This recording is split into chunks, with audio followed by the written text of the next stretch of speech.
Again, that's the blessing of God. Ojoro. That's the blessing of God. Ojoro.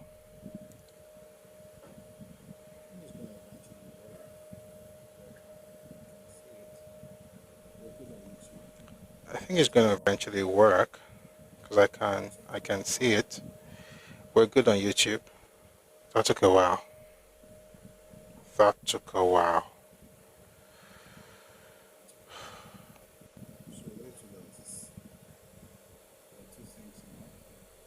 That took a while. So let's do like this. There are two things now.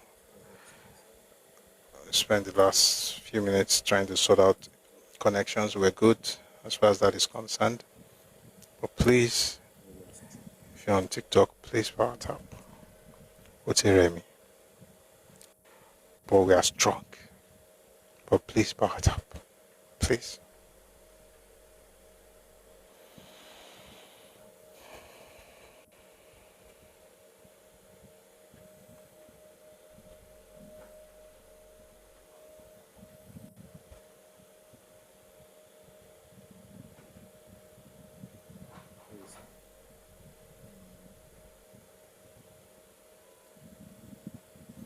Please.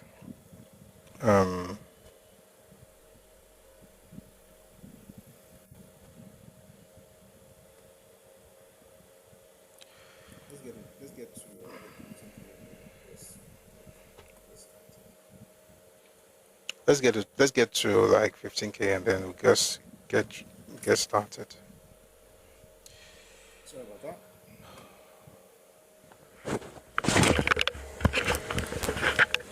Sorry about that. Please join us on YouTube. Thank you for coming back in. Just joining us on YouTube. Thank you for coming back in. We had a slight issue with the internet service provider, or I should say providers, because all of them Nigerian for no Yoruba say I read that here Nigerian for our read on network why call on but yeah, we're good. Glad to be back. Thank you very much on TikTok. Thank you for liking and sharing. Okay. Where were we?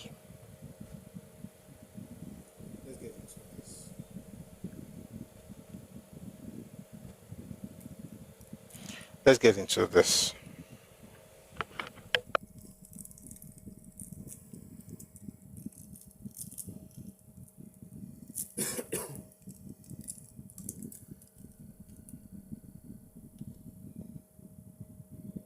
So, folks on TikTok, please let's remember that we're at the base for all of this. We're streaming from TikTok. So, folks on TikTok, please let's remember that we're at the base for all of this. So, we're streaming from TikTok.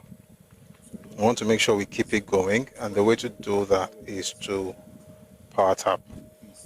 So, I know you're probably busy and all of that. So, while you're working, if you have any spare hand, please use one of the fingers of that spare hand to repeatedly tap on the screen in order to keep us afloat.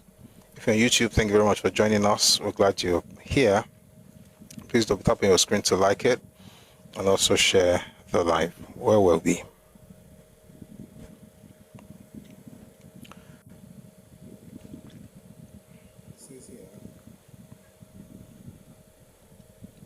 By 1962, it says here. By 1962, the crisis within that predominantly Yoruba organization had divided the Yoruba. Okay, we already read that. How? Let me just read it in order to give us context. By 1962, the crisis within that predominantly Yoruba organization had divided the Yoruba to the point of no return. He's talking about the crisis within Action Group. In the classical fashion of the 19th century, the leaders abandoned the pan-Yoruba concept, fought war of words on the Nigerian platform, and made it very easy for outsiders in the north and the east to exploit their differences, to the ultimate disadvantage of Nigeria. The first in Africa braggarts of the 50s suddenly became the architects of the Wild West.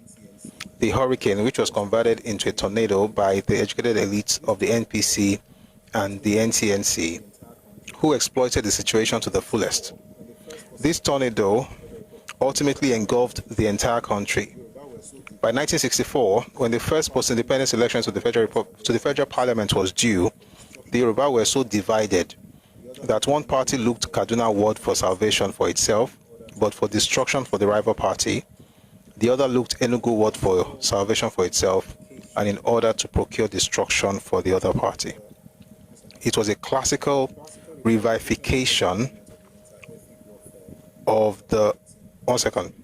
It was a classical revivification of a major element of the inter-ethnic warfare of the 19th century. But the Igbo were placed in a situation markedly different from that of the Hausa, Fulani, and the Yoruba. Historical circumstances and the very nature of the people impelled them to behave as a people, one and indivisible, vis-a-vis outsiders, and aspire to dominate the country. The last major ethnic group in the forest belt of West Africa, forced to open their society to the forces of European civilization, they became in Nigeria the most eager patrons of two dynamics of modernization, Christianity and Western-style education, in this case excelling the Ijebu in Yoruba land. The school and the church became their pivotal institutions, smarting under a sense of loss that Western civilization had come to them too late. The desire to catch up with the rest of the country, particularly with the Yoruba, was very strong indeed. Within 2 generations, they began to feel that they were already at par with the Yoruba. It will be recalled that in 1934, they had produced their first university graduate. In 1935, their first medical doctor, and 2 years later, their first lawyer and half bishop. By 1948, one of the leaders, Maazị Bono Ojike, could boast that the Igbos had caught up with their Yoruba rivals. So we said, of course, that one of the major issues with the way the Igbos understand progress is that it has to be in comparison with Yoruba people. And what Maazị Bono Ojike did in 1948 wasn't the first and the last person to do it, this comparison thing. Azikiwe had done it in the 30s and early 40s, and Achebe also did it. Even in his last book that he wrote before he passed on, he still did that comparison. And the first time he did it was in a book called The Trouble with Nigeria. So if you don't mind, we're going to check that book. The fact that they caught up with the Yoruba.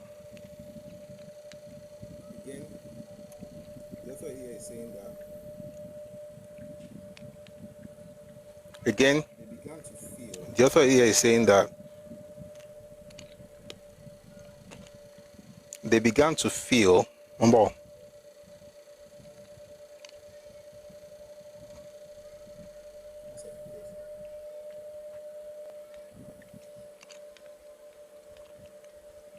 second, please.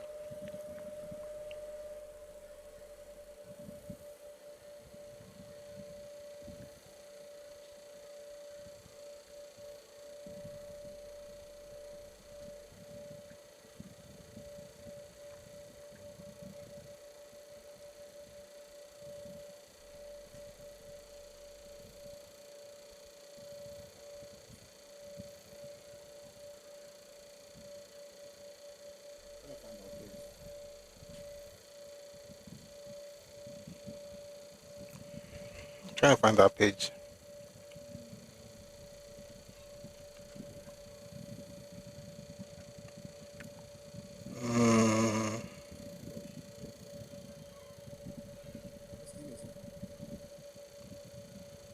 It shouldn't be that difficult though.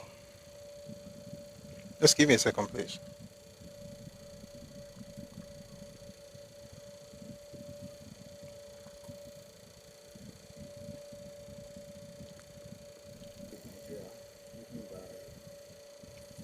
This book is a joke, by the way. The Trouble with Nigeria. written by Nnamdi. It's a joke. These are people who can tell the problems of every other region but their own.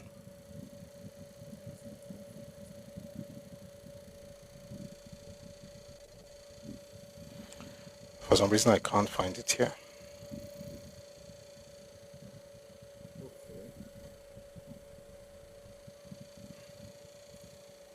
So let's make the last. Okay. So let's make the last this final lap. Let's make it good. So please power tap. This is actually quite weird because I've read this thing before. I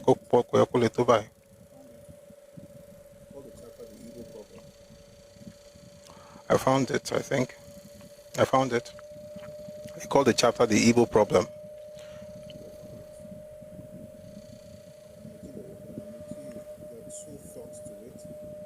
I think I found it.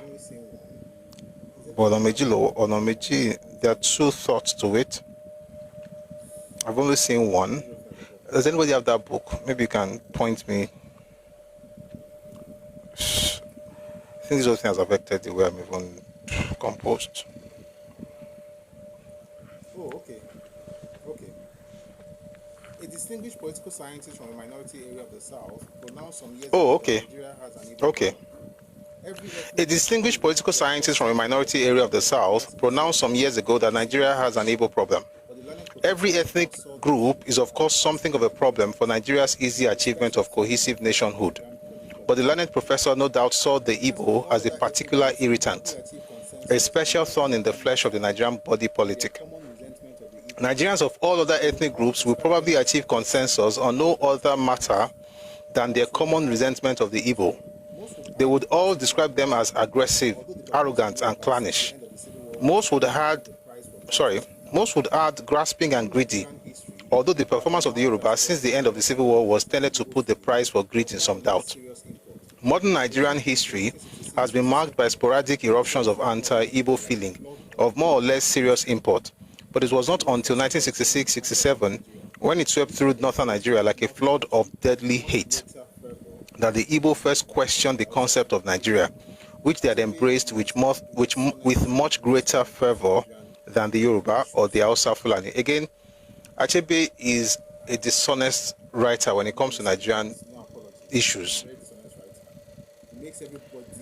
And I'm not missing words, no apologies. He's a very dishonest writer. He makes everybody, of course, the goal is always to paint his group as the victim of everybody. In other words, everybody's ganging up against them. And I didn't say it, he said it here. He said, Nigerians of all other ethnic groups will probably achieve consensus on no other matter than their common resentment of the Igbo. A young Igbo reads this, thinks everybody hates them.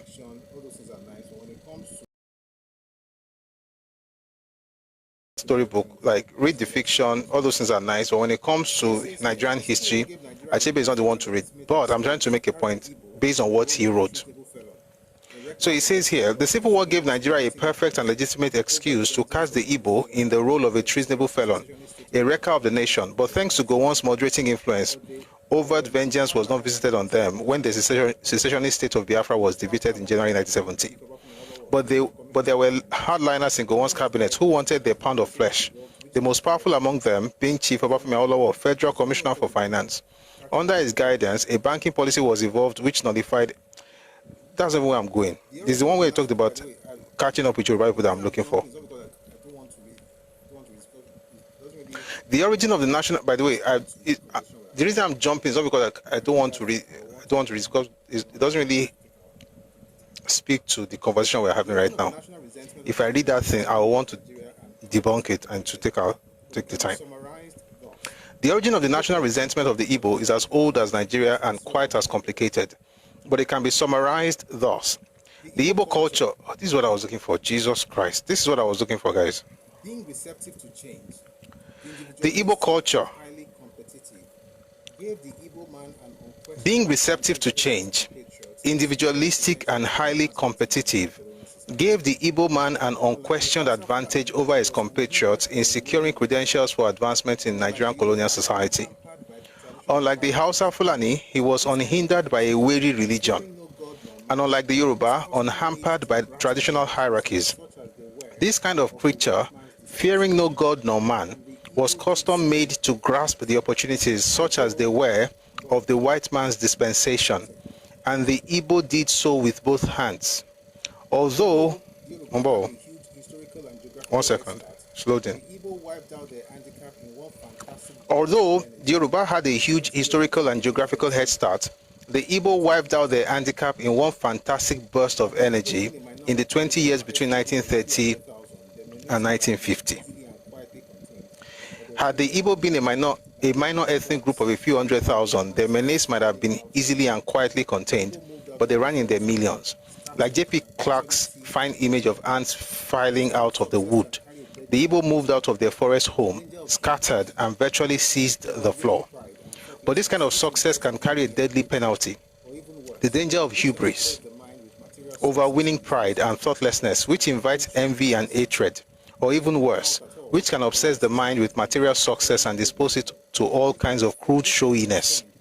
There is no doubt at all that there is a strand in contemporary Igbo behavior which can offend by its noisy exhibitionism and disregard for humility and quietness. If you walk into the crowded waiting room at the Ikeja airport on one of those days when all flights are delayed or cancelled for operational reasons, and you hear one man's voice high over a subdued and despondent multitude, the chances are it will be an Igbo man who has made it and is desperate to be noticed and admired. The other charge which is leveled against the Igbo is clannishness. He is accused of unduly favoring his kindred and running to their defense at all times. He is supposed to have a tribal caucus where decisions are made and conspiracies hatched to advance Igbo interests. Such pan-Igbo solidarity is a figment of the Nigerian imagination. It has never existed except briefly and for a unique reason during the Civil War. It's a lie. That is a lie. That clannishness has existed forever, and in the Nigerian context since the 1930s. But I think we should stop here for now. The point I was trying to make was when he talked about in a fantastic burst of energy, they had caught up with the Yoruba people. And the point I was trying to make there is that in order to measure success, the Easterners have to compete with Europe. In other words, it's beautiful that Yoruba are the yardstick. There's nothing bad about that. The problem is just that you cannot measure your success without comparing yourself with your neighbor or someone you're looking up to. There's a problem with you. You should be able to look at yourself where you are and where you were and determine if you have made progress without having to resort to constant comparison and unnecessary competition. So, back to the book by Ibi Ayondele. It says, it should be recalled that in 1930, the school and the church, guys, I have to go back a bit. But the Igbo were placed in a situation markedly different from that of the Hausa, Fulani, and the Yoruba. Historical circumstances and the very nature of the people impelled them to behave as a people, one and indivisible, vis-a-vis outsiders, and aspire to dominate the country. This happened. What Nnamdi Azikiwe is doing is to make it look as though they're not as united as people think. They were and they are. In the sense of, so let me put it this way, amongst themselves, they may not be united. But in order to fight others, they will be united. Or in order to dominate others, they will be united. But amongst themselves, there is no unity. We know. But if there's an enemy, so to speak, or even if the enemy is a figment of some people's imagination, the fact that there's something external somehow has a way of binding them together. I mean, that's what history teaches. I'm not making anything up. And he's saying, even the writer has also said here that historical circumstances, talking about what we've talked about before without having to mention it again, the way they were brought together, the way they had to leave the eastern region, the circumstances that led to them leaving, the societal structure back at home, all of those things require them to work together as an indivisible entity, which is a beautiful thing, to be honest. The last major ethnic group in the forest, Historical circumstances and the very nature of the people impel them to behave as a people, one and indivisible, vis-a-vis outsiders, and aspire to dominate the country. That is also true. The last major ethnic group in the forest belt of West Africa forced to open their societies to the forces of European civilization, they became in Nigeria the most eager patrons of two dynamics of modernization: Christianity and Western style education, in this case excelling the Ijebu in Yoruba land. The school and the church became their pivotal institutions, smarting under a sense of loss that Western civilization had come to them too late. The desire to catch up with the rest of the South, particularly they began to feel that they were already at par with the Yoruba. It should be recalled that in 1934, they had produced their first university graduate. In 1935, their first medical doctor, and 2 years later, their first lawyer and half bishop. By 1948, one of their leaders, Mazi Mbono Ojike, could boast that the Igbo had caught up with their Yoruba rivals. Indeed, much earlier on, Igbo chauvinism vis-a-vis the Yoruba had been whipped up by Nnamdi Azikiwe through the West African pilot. But unlike other Nigerian peoples, not content with staying in their fatherland, which was patently too small for this extraordinarily prolific people, they dispersed themselves throughout the rest of Nigeria, taking advantage of the Pax Britannica. Extremely energetic and enterprising, at least outside their fatherland, they succeeded in having a good share of retail trade and the transport business. Compared to their Yoruba rivals, no work was too mean for them. It is said that, like the New Zealanders, there were no beggars among the Igbo. Their literary skill was much in evidence, thousands of them being employed, particularly in the civil service and commercial houses in Lagos and in the Old North. However, they had a peculiar habit of ganging together, of retaining in a tantalizing fashion their identity in the alien lands of other ethnic groups, and forming themselves into associations consumed with the passion of improving the lot of their communities at home. It was in the Old North, where there were large immigrants from the South, that they were able to show that they were in but not of the North, going to the extent of having Igbo schools. It was such Igbo material that was to be fatally useful as the torchbearers of Igbo jingoism in the early months of 1966. But the Igbo impact was being felt among the so-called minority peoples within the old eastern region, many of whom began to fear that they would be gobbled up by the immigrant loyalists of the NCNC, the party in power in eastern Nigeria. Excuse me. So he's saying that these guys, they moved to other people's regions. Oh shoot, man. This thing. Today's life is blessed because of the old. Anyway, they move into other people's spaces, but they don't acculturate. So whenever I say these things, I people say you are a bigot. This book was written in 1974. It's the exact same thing. It's still what you see today. Is this thing where you don't want to be part of the people of the land to the point where you even have your own schools. What this man said happened in the north in the 60s, did it not happen again in Ghana recently? When they're talking about having Igbo schools. The news and history are quite alike. In terms of acquisition of confidence as a tribe, and the nursing of hope that the Igbo would lead not only Nigeria but Africa, the man who more than anyone became the source and symbol of hope, inspiration and vision was Benjamin Nnamdi Azikiwe. Born on 16 November 1904 as Zungeru to Obed Azikiwe, a one-time CMS agent in Onitsha. Precocious, Nnamdi Azikiwe was educated within several million in the country, in Hope Waddell Institute among the Efik and Methodist Boys High School among Lagos Yoruba. In 1925, he found his way as an adventurer to the United States, where he quickly made his mark in political science in Lincoln University. His skill in sports, particularly boxing and oratory, also received attention. By 1934, when he was about to leave the United States for Nigeria, he had become the darling of young Africans in the Gambia, Sierra Leone, the Gold Coast, Nigeria, the Cameroons, Togoland, and Angola, who inundated him with letters asking him to show them the way to success. However, and quite naturally too, it was the Igbo who rejoiced most at his success, he being the first Igbo to boast of a distinguished university studentship. Azikiwe's achievement, the Igbo felt, was not ordinary. In the words of fellow Igbo who welcomed him with a reception in Aba on 27 November 1934, "We are proud of you, for through you the Igbo land has gained an enviable position in contributing to world professorships. You have laid bare I'll take that again. I was distracted. If you're on TikTok, please power tap. YouTube, please power tap. Like the live, share the live. I'll take it again. In the words of fellow Igbo who welcomed him with a reception in Aba on 27 November 1934, "We are proud of you, for through you the Igbo land has gained an enviable position in contributing to world professorships. You have laid bare the futility of some unfounded aspersions often but cursorily cast at us by the ignorant and prejudiced, and the uncharitable, as to the mentality of the Igbo youth.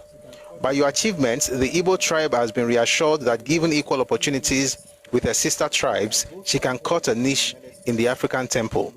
We have watched with keen interest your career both at home and in the United States.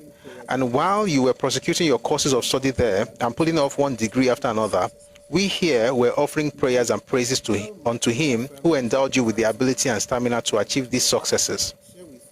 Indeed, well might we affirm that your tribesmen, your countrymen, your Africa share with you all the joy and felicity of the proud distinction of a professor of political science." In quote. Written by Zeke. It's called My Experiences in America. By the way, that was quoted from a book written by Zeke. It's called My Experiences in America, or an article written by Zeke, published in 1934. Exhorted to take up the nationalist cudgel with his pen, lead the nationalist movement, and contribute your quota to Nigeria's progress, and more particularly to Igbo progress, Nnamdi Azikiwe needed no reminder. His stature increased by leaps and bounds in the so-called nationalist movement in West Africa. Denied the opportunity of a job by the colonial government in Nigeria, he transferred his skill in journalism to the Gold Coast, that's Ghana, where he became editor-in-chief of the African Morning Post. With his unmatched invectiveness, he castigated the colonial system throughout Africa. His newspaper gained reputation among the radicals in the Gold Coast for his vitriolics on the aristocratic Go Softly Anglophile, so-called nationalists led by Nana Sir Oforiatta. As a spokesman for the more radical younger element in the nationalist movement, he preached a philosophy of New Africa, published in book form in Lagos in 1937 as Renaissance Africa, which we have read here before. This so-called philosophy of New Africa was based on jargon-like principles of spiritual balance, social regeneration, economic determinism, and mental emancipation and political resurgence. His conviction and expulsion by the Gold Coast administration for an article, "Have the Africans a God?" only served to enlarge his stature. His pen had been mightier than that of any journalist. In Nigeria, no one of his intellectual caliber had ever taken up journalism as a career, and no one in Lagos could boast of the reputation this young man had built up outside Nigeria. True, there were political and intellectual stalwarts, but these had discredited themselves and had compromised their reputation by personal hatred and campaign for vilification. That's what happened between Robert Macaulay and the nationalists of the 20s, 30s, and 40s. We'll get into that as we go on. For instance, Herbert Macaulay had so undermined the prestige of people like Adeyemo Alakija, S.H. Pierce, and T.A.J. Ogunbiyi, popularly believed to be the lackeys of the British, that they were never to regain a popular image again. The same Herbert Macaulay had so effaced the image of the intellectually minded and moralizing religious educationist Henry Carr, that only a full-scale biography can restore the true image of this much vilified man. Although he had begun to write in the press, Obafemi Awolowo was yet to be recognized as a news reporter, while Samuel Akinsoya, H.O. Davis, and N.S. Ekoli were puny figures compared to Nnamdi Azikiwe. His erudition, his constant appeal to the world of classics, his usage of very long verbose and jaw-breaking words, all imposed upon his audience, who sought him frequently for lectures and were overwhelmed by his oratorical powers and penchant for dramatic gestures. Here was a man whose demagoguery and flamboyant style was carried into the newspaper enterprise. With a string of newspapers which he established in Lagos, Ibadan, Jos, Kano, Onitsha, Aba, Port Harcourt, and Old Calabar, he appealed to the nationalistic instincts of his ever-increasing circle of readers. He became the most popular and the most erudite verbal champion of the cause of Africans, a man widely acclaimed as being able to stand up to the white man.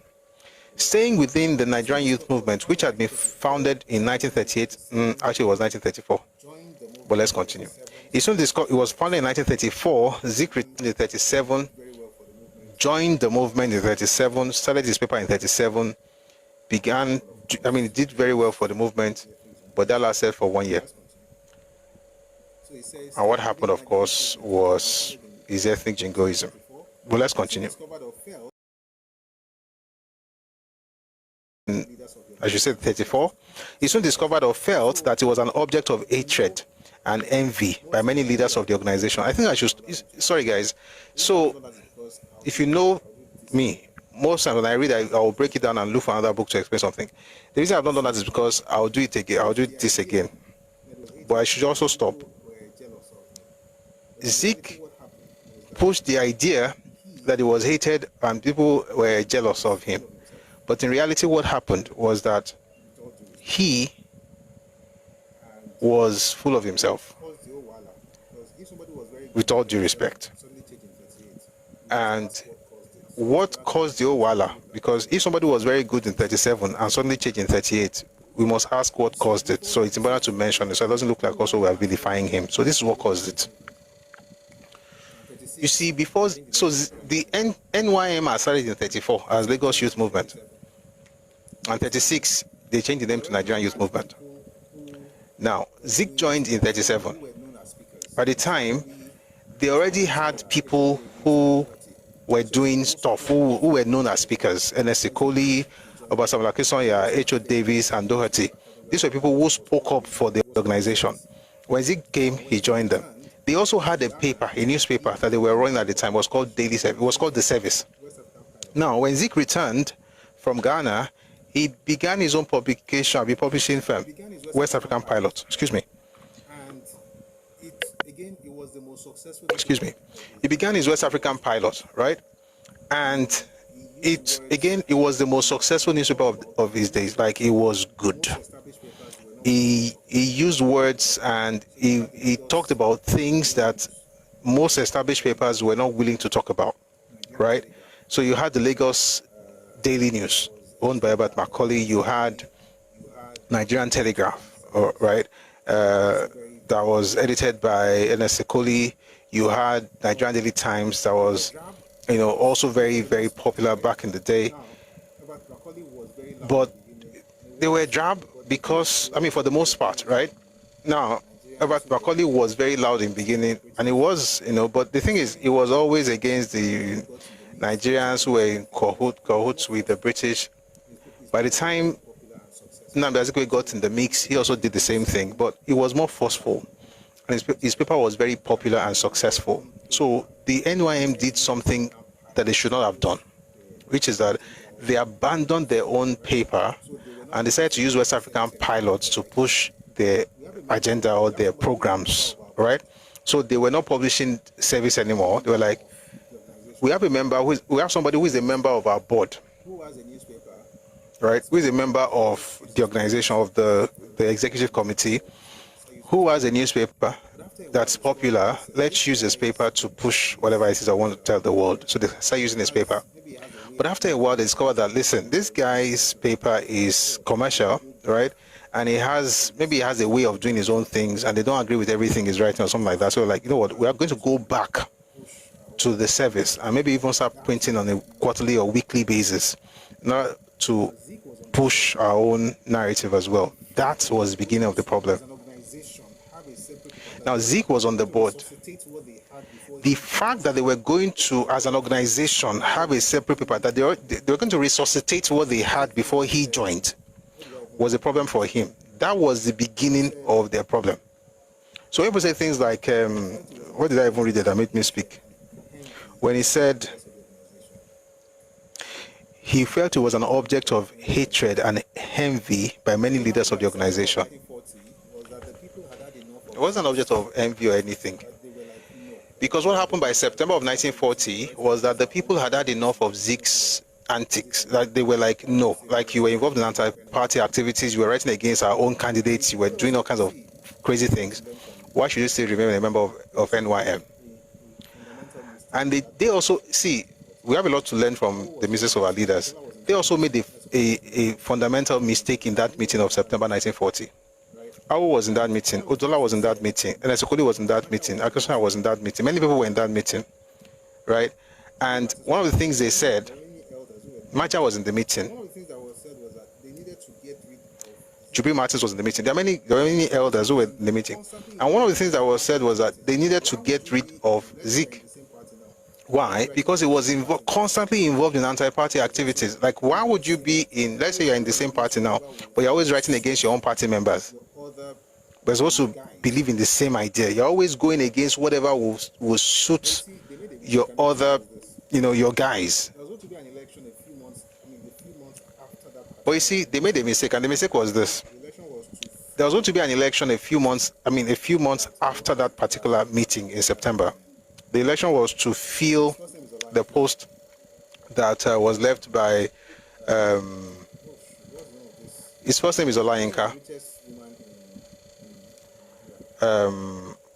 What's the name of this? What's the name of the richest woman in Nigeria? passed on. So that Alakija. there was going to be a by-election. Olayinka Alakija. Therefore, there was He had passed on, so there was a vacant seat. There was going to be a by-election in 1941.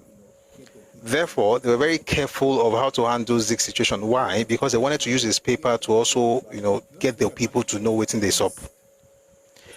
And in order to take advantage, again, that was also a very bad move. In order to take advantage of his established newspaper, they then decided to be toying with him instead of expelling him. I will said it in the book, his autobiography, that he actually wanted him to be expelled. And I read it here several times. What Diogbeni Oja said, that's Chief Odutola, that Zeke needed to take his new African idea back to America, because before he came, everybody was living in peace. But with his new Africa ideology, he's literally just turning everybody turning groups of people, especially Igbo and Yoruba people, against each other. Anyway, they didn't eject him, only for him to leave and resign in February of 1941. And when he left, he did great damage. Before he left and after he left, he did great damage to NYM. By the time he was done with NYM had become a carcass. This is the person that will tell everybody that people were envious of him. Nobody was envious of him. He was just an ego-driven person. And I know that because I read a number of things about him. I've also read his own works. And if you don't like it, please read. Let me just recommend 2 of his books. Renaissance Africa, published in 1934. My Odyssey, published in 1970. That's his autobiography. He's an interesting character. Nobody is totally bad. Nobody is bad.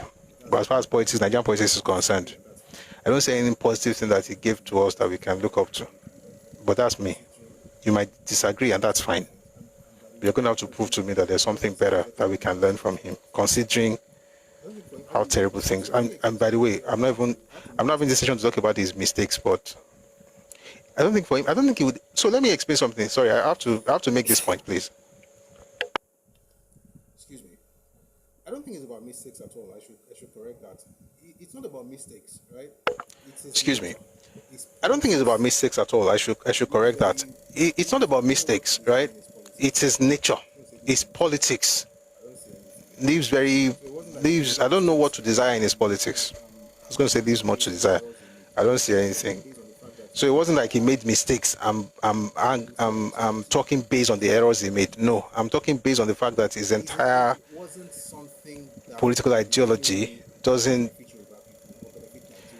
it wasn't something that would in any way benefit Yoruba people or benefit Nigeria as a whole. It was about his ethnic group. And it's important to mention this because all this Pan-African, Pan-Nigerian thing that we heard, we need to put things where they really belong. Not out of hate, but out of the need to set the record straight. back to this book now. In 1944, after quitting the moribund and bickering NYM, he joined hands with the veteran Herbert Macaulay in the founding of the National Council of Nigeria and the Cameroons. The leadership of which fell on him at the death of Macaulay on 7th May 1946. Henceforth, he became a colossus, perhaps the only educated elite political leader with a national prestige in the period. I have to take this again, please. Henceforth, he became a colossus, perhaps the only educated elite political leader with a national prestige in the period before attainment of independence. For not only was he accepted by a section of the Yoruba, he was adored as well by the Zik vanguard. That's the movement that became Zikism.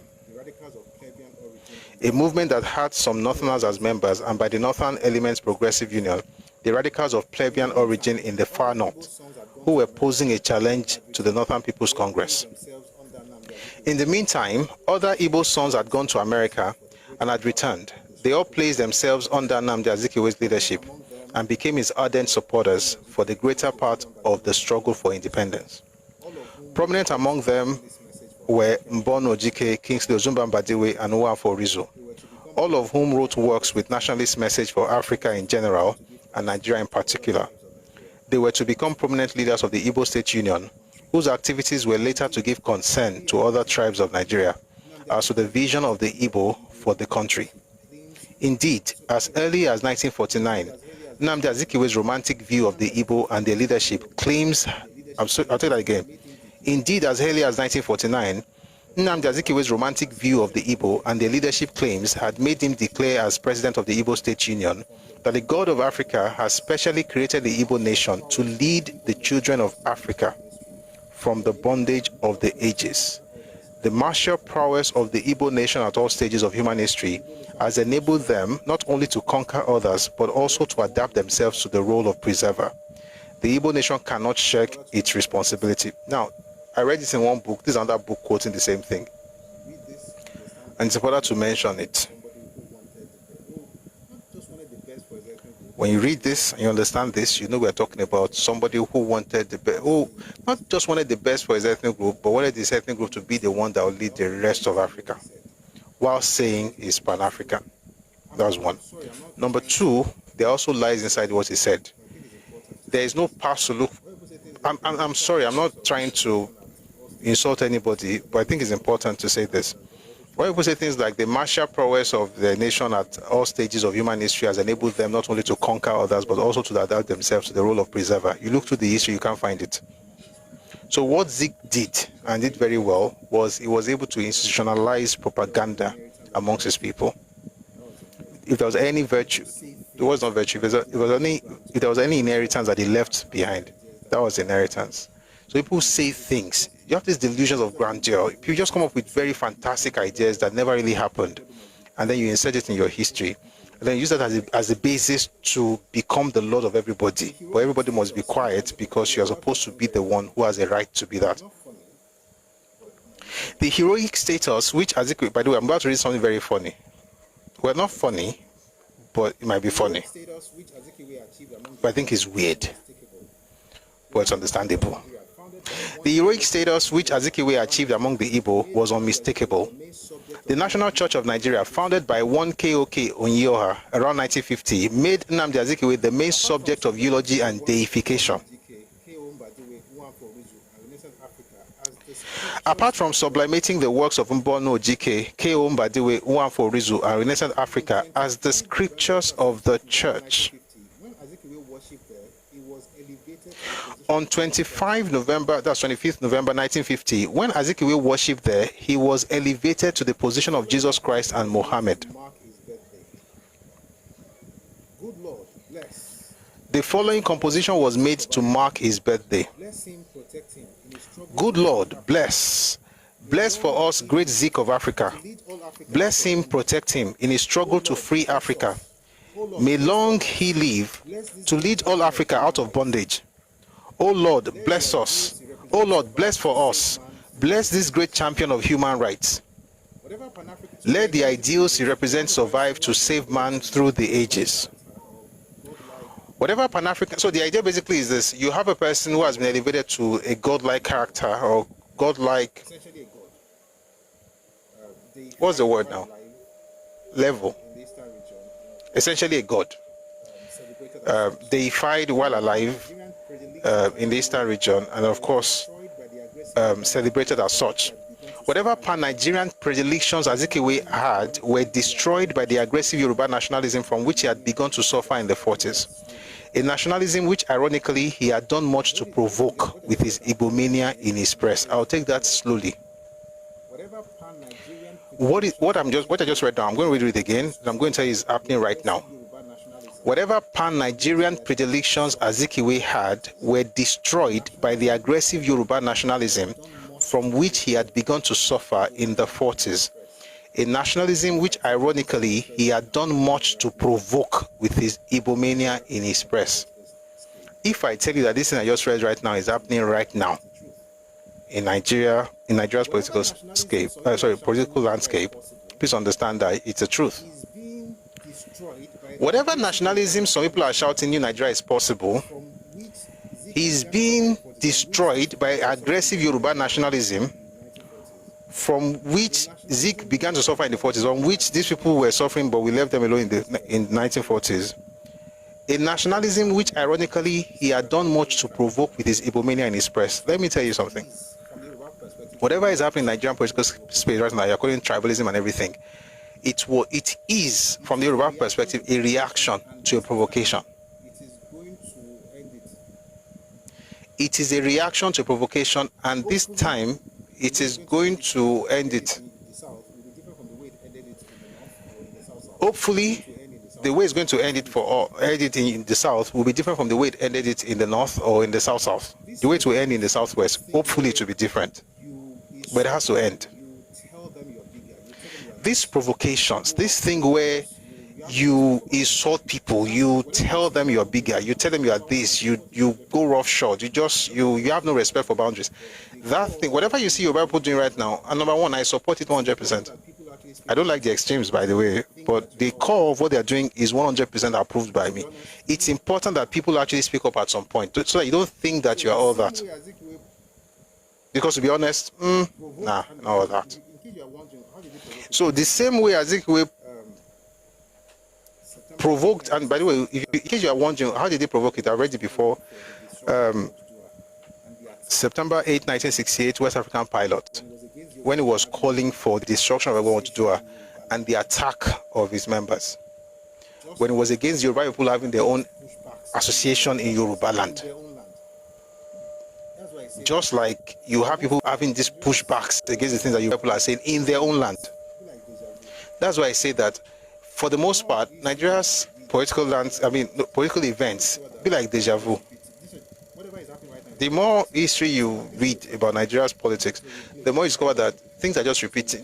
Whatever is happening right now is a repeat. Like, it's not like this is not the first time. It's a replay. That's what I'm looking for. It's a replay. And wise people will ask themselves, when it was first played, what were the consequences? Why so stop? And if the consequences were good, then keep doing it. If they were bad, I think it should be wise to stop. Let's continue. Thwarted and agonized in his effort in 1951 to transfer his political ambition to Western region, he read the writing on the wall that Yoruba land could not be his constituency, that his power base was Igbo land in the Eastern region, where he could reap the benefit of charity beginning at home. In a meteor-like fashion, he descended on the Eastern region, easily dislodged the non-Igbo leadership of the regional government, and rapidly succeeded in installing himself as the undisputed head of the region on the fulcrum of Igbo nationalism, as symbolized by the NCNC. Nnamdi Azikiwe was prominently and vocally connected with the Igbo State Union. By the way, was the president. Naturally, he did his best to see that the interest of the Igbo was not adversely affected. Thus, in the 50s, whilst Awolowo was being a quixotic idealist, injuring the most precious feelings of the Hausa Fulani leadership. Actually, but you're calling Fulani Hausa not considered. I'll take that again. By the way, this is a lesson for you, people. Thus, in the 50s, whilst Awolowo was being a quixotic idealist, injuring the most precious feelings of the Fulani Hausa leadership.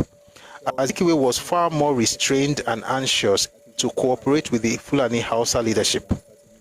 There was no question of him being petulantly arrogant, like his Yoruba rival, who reportedly boasted once that he would never serve under a Northerner. In 1959, he decided that the NCNC... A tactician and a strategist, he knew when and where to stop. In 1959, he decided that the NCNC be a junior partner with the NPC in the federal government, though in practice, the Igbo became the senior partner, holding the higher echelons in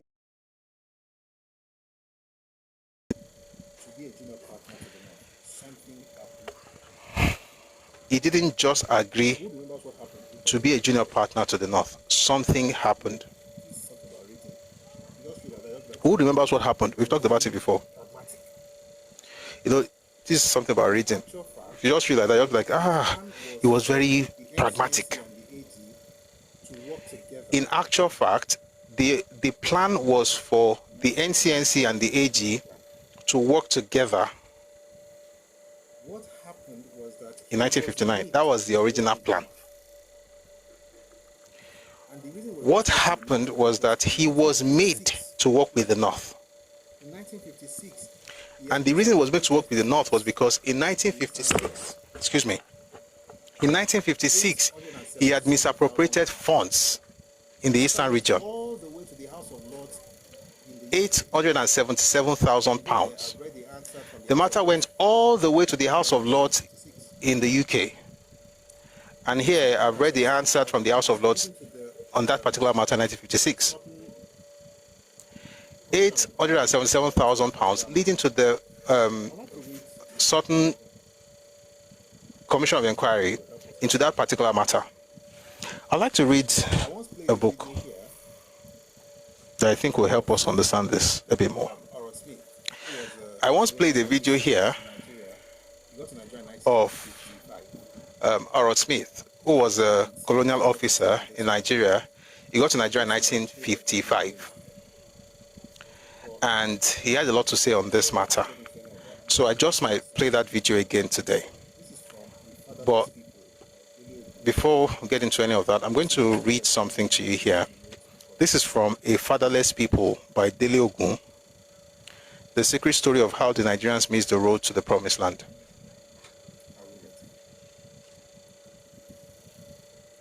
Party funding is always an issue with any electoral system. Are we ready? The Foster-Sutton report published on 16 January 1957. Party funding is always an issue with any electoral system. The Foster-Sutton report published on 16 January 1957 confirmed what the colonial government already knew, which was that Azikiwe had been using customer deposits of his African Continental Bank to prop up the failing enterprises through which he had been funding the NCNC's activities. What is the meaning of this, Turenchi? I'll explain. Azikiwe had established a bank called African You see, back in the day, When he moved to the Eastern region, Azikiwe had established a bank called African Continental Bank. When he moved to the Eastern region, he became the de facto leader, premier of the Eastern region. When he did, he had access to the finances of the Eastern region through the Eastern Region Marketing Board. the bank owned by the region, Now, National Bank. unlike what happened in the Western region, where money would go to the bank owned by the region, which was National Bank and of course later Wema Bank as well, Sounds very similar. Azikiwe would take the money of the Eastern region and put it in his own bank. The money of the region Sounds very similar, doesn't it? Deja vu. and then chose to lend that money. Put the money of the region in his own bank and then chose to lend that money to his own companies, Like I said, and they did not return the money. Like I said, Nigerian killing and deja vu. Nobody waiting happened last time with that. Somebody say collect money, put down for bank. Bank. Doing. Anyway, let's read a bit more.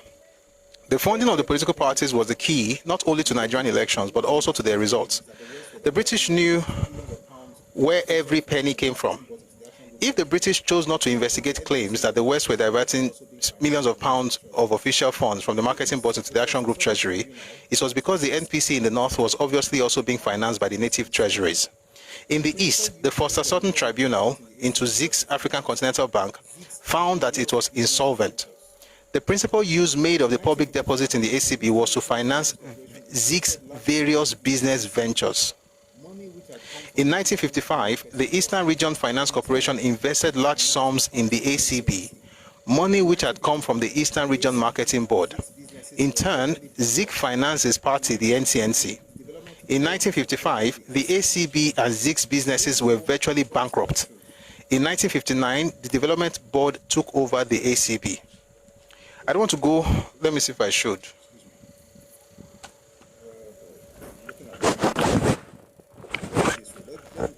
Excuse me. Boy, I'm looking at the time. Let's do it this way. Let me go deeper into this next time we come here. I'm going to read, I'll read this again. I'll read the answer from the House of Lords. Then I will play the interview with Harold Smith. And by the way, this thing is long ago. I'll just stop here for now. And how the North, how the British got Azikiwe to work with the North. And so when you read this book, that gives you the idea that he was pragmatic and was able to see the future, started to work with the North. No, be so. You see, the original plan in 1959 was for AG and NCNC to form a coalition and to become the ruling party in the parliament, because of course neither of them could form a government. They were very small. And then I mentioned the name, please. NPC also needed one of the two groups. The real issue at the end of the day was that the AG has sent delegates to meet with Azikiwe.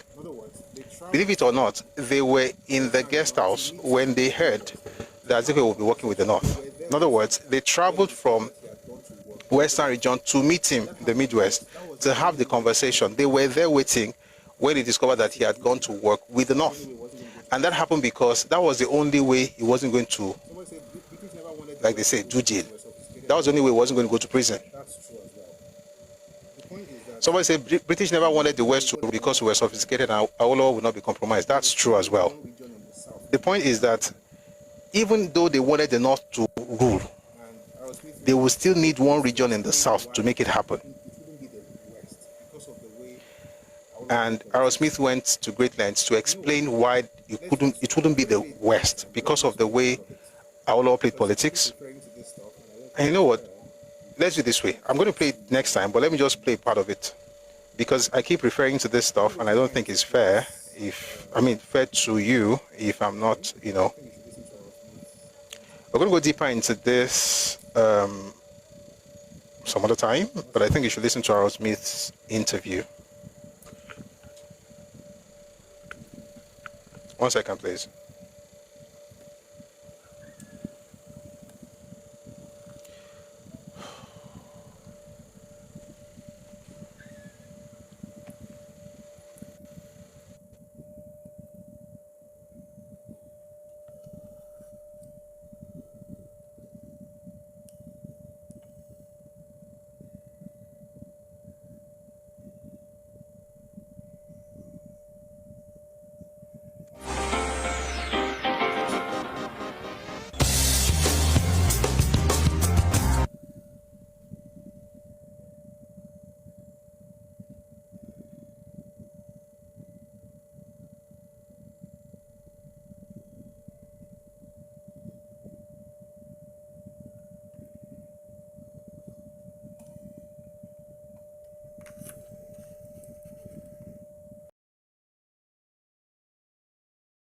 Himself confirmed this to me, that the North should rule Nigeria.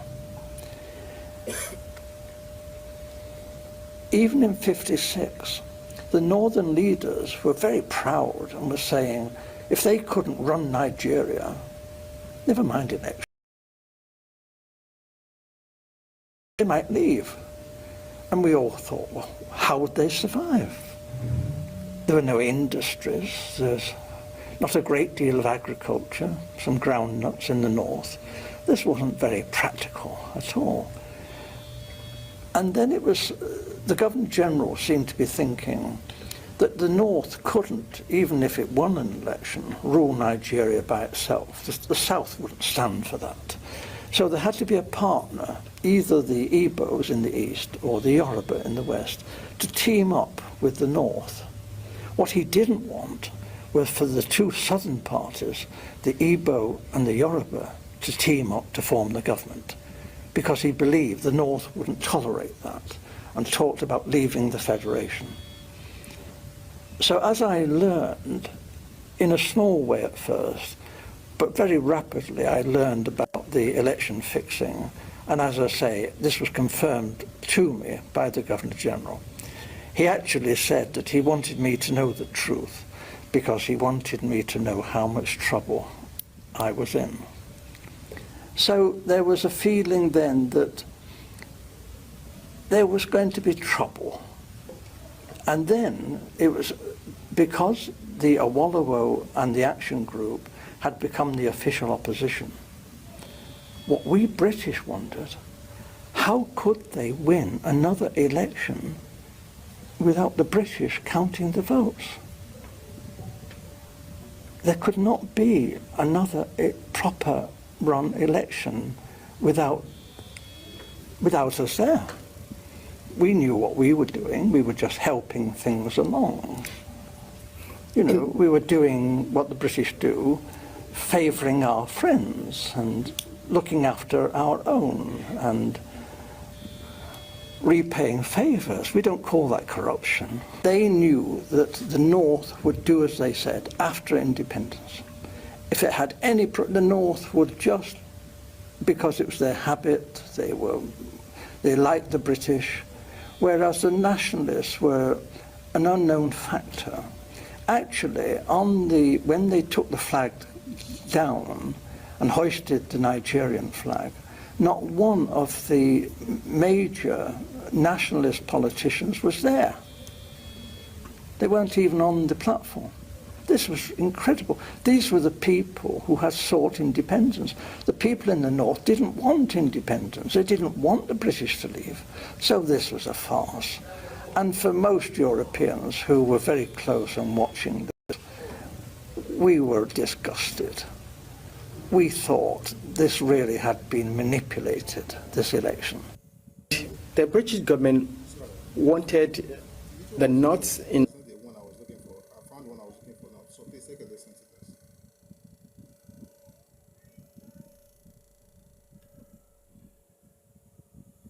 this. The British government wanted the North in alliance with either of the southern region, either with the Yorubas or with the Igbos. But without which they cannot they can't do it this rule the country. The problem was that you didn't talk to a Awolowo about the East. Dr. Azikiwe, there was this big problem in Nigeria. It's the same big problem in America and in Britain. How do you get funds to fight elections?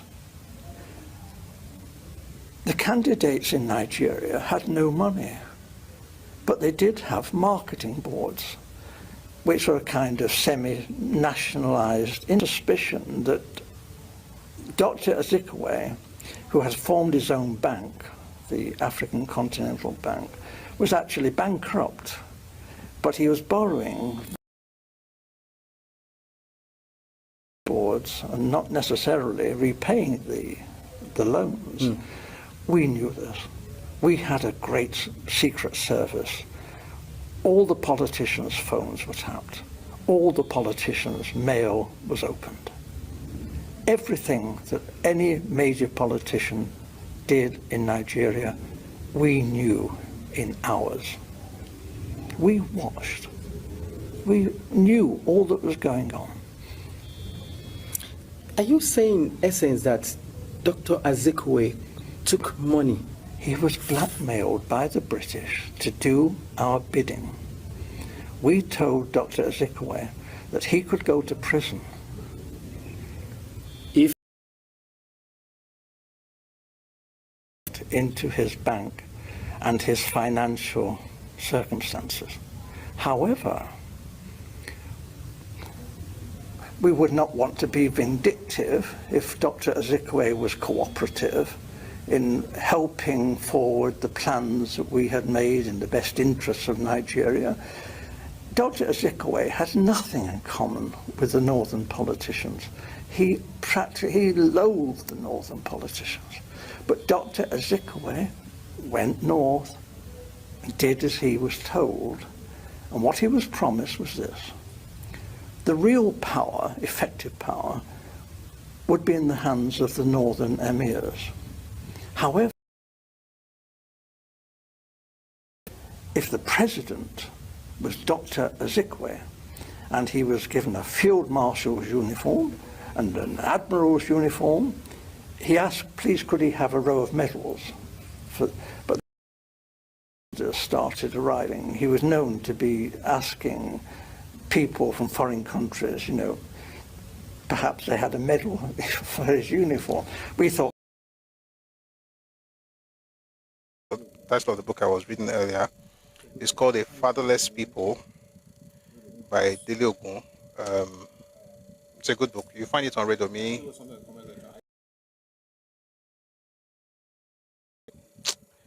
Somebody wrote something in the comment section. I see why they did the coup. Was why. When we were discussing Yoruba, you know, I did Yoruba. We talked about it. We were reading it. I'm going to go deeper into this whole. When we were discussing Yoruba, you know, I did Yoruba. We're going to do the same thing for this, and explain this thing. We might spend some time on this, right? For instance, what happened with the First Certain Commission of Inquiry? What were the complaints, right, that got to the House of Lords in the UK? Book I'm going to read, you know, when we come back.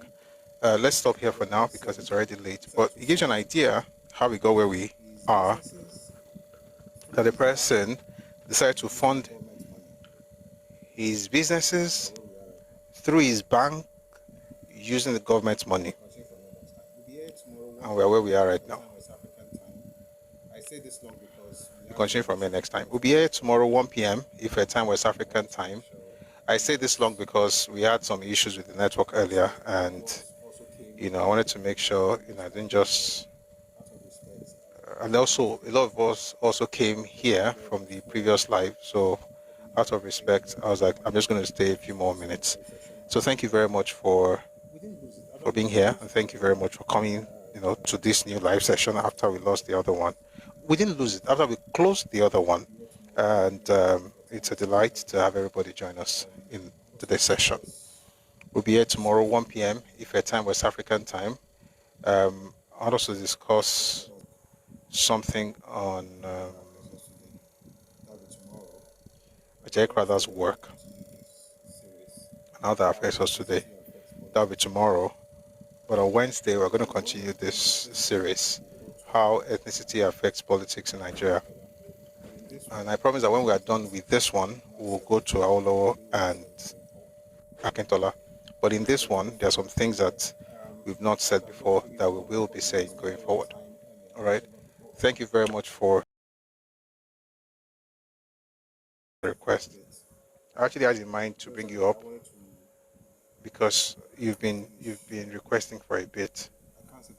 It's just that I wanted to finish. I can't say the person. Anyway, let me thank everybody who has liked and shared and tapped and commented, you know, in today's sessions, whether it's on TikTok, on YouTube, on Facebook. Thank you very much for your support. Thank you for getting the live up. And for those who have sent gifts, I saw some gifts earlier. Thank you very much for your generosity. Like I said earlier, so, you know, when we went to start the podcast stuff, when we start putting stuff on YouTube, I said, okay, so what we want to do, we need support, and we got some people to support us. Well, we have a new project. We're trying to set up a studio. I know a gentleman was here earlier mentioned the exact amount of money that you're going to need. Unless a person reaches out, if you reach out to me personally and you ask me, perhaps I will. Maybe. It's not even certain, but I might. But generally speaking, I'm not very comfortable saying, oh, I need such and such amount of money. Not now. And there's a reason for that. social media is a very interesting place. But just like we got on YouTube, we're going to do this as well very soon. And it's going to cost a bit of money. So if you'd like to support, please reach out to me. I'll let you know. But we want to like make it a bit more professional. The sounds are better. There are better equipment to ensure that we don't have to be removing things and plugging things. There are also people that can help with the work going forward because it's getting bigger. Thank God, and thank you for your support. Every time you come to see it, to watch it, to engage. By the way, please, if you're on YouTube, if you use YouTube, please subscribe. Whether even if you're on TikTok, please subscribe to the YouTube channel. Uh, by the way, there are tons of videos on that channel. There are more than 700. Some are very long, some are very short. Some are like a minute long, some are like 1 hour long. 12 minutes, 15, 30, 50. Whatever you like, different topics. Also with history, culture, politics, and innovation. So please, someone say, what's the link to the conversation? What conversation? If you want to talk to me, yeah, you can. There's no, I don't know. I don't understand. If you want to talk to me, yeah, you can reach me on Telegram at Busui Oris. So if you want to support what we're doing, please reach out to me on Telegram at Busui Oris. On TikTok, you can DM me and then we'll chat. All right. I'm supposed to put out the account number. I usually do that every time, but because it's late already, let's just go. And talabafis.com, please reach out. Thank you very much for a fantastic session. I hope we learned some things. Again, don't let anybody bamboozle you or blackmail or gaslight you with all this thing of Nigeria. You saw what we read from the news, how people are, using word of origin, not local government, not state, but word of origin as a prerequisite to giving people jobs in Enugu State. I'm not saying it's good, I'm not saying it's bad. I'm just saying that understand that people from that area will not be the one to teach me to open up, even though I'm more open than any other group. They'll tell you, what to shit on you until you kill yourself over trying to please people. This pandering makes no sense. And also, from what we've talked about Yoruba people, we talked about it last week, I mentioned it again today, we've got to be very careful not to get so caught up in trying to prove our points that we now divide our home and allow outsiders in. And there are outsiders. And then lastly, we got into Zik just for a bit. He became the most important person in Igbo politics. But a lot of things that happened that led to him working with the North. We just started, getting into that today. We'll get deeper on Wednesday, but we'll be here tomorrow, 1 p.m. if we're time West African time for a short session. Tuesdays and Thursdays, we're here for like 2.5 hours. So please, let's make it early tomorrow. We can also have this chat so we can talk tomorrow. Yeah. So thank you very much for being here. We're going to call it a day now. For those of us on YouTube, we're going to have to let you go because we're about to play our anthems, the Nigerian anthem and also the Yoruba anthem. But YouTubers will always have this. YouTube has this copyright stuff, so we're going to let YouTube go, and then we will listen to the anthems here on TikTok. All right. So YouTube, thank you very much for being here. Have a fantastic evening. I'll see you tomorrow, 1 p.m. Ife time, West African time. We'll have a great time. All right. Thank you very much. So let us allow our YouTube family to. All right, Eshel.